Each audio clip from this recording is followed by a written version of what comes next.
Confirmed and official! Ang pinakabagong kandidata para sa Miss Grand Philippines 2025 ay ipinakilala na. Siya ang magiging kinatawan ng Pampanga at siya rin ang isa sa pinaka-hinihintay ng karamihan lalo na sa mga pageant fans sa kanya mismong pagbabalik sa pageantry.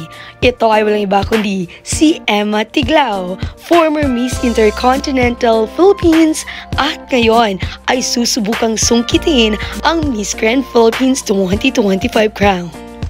Ang balitang ito ay kinatuwangan ng karamihan dahil matagal-tagal na din ang mismo paghihintay ng mga pageant fans sa kanya mismong pagbabalik. Kahit nga sa kasagsagan ng Miss Universe ay inaasahan din ang kanyang pagpapakita at pagbabalik muli. Subalit ngayon ay inanunsyo at opisyal na nga ipinakilala si Emma Tiglao bilang isa sa mga kandidata ng Miss Grand Philippines 2025. Ang balitang ito ay nagpapakita lamang na seryoso ang Pilipinas sa back-to-back crown para sa Miss Grand title.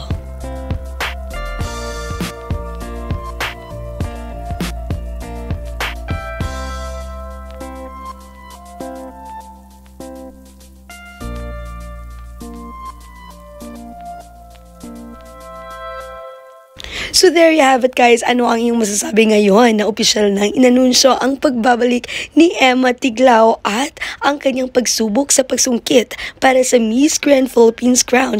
Ano din ang iyong masasabi para sa posibleng back-to-back queen ng Pilipinas para sa gintong corona? Yan ang ating papanoorin at ang ating susubaybayan. For more pageant updates, make sure to click subscribe at huwag mo din kalimutang i-click na din ang bell notification for more pageant updates like this. Lahat na yan dito lamang sa Cindy Facts.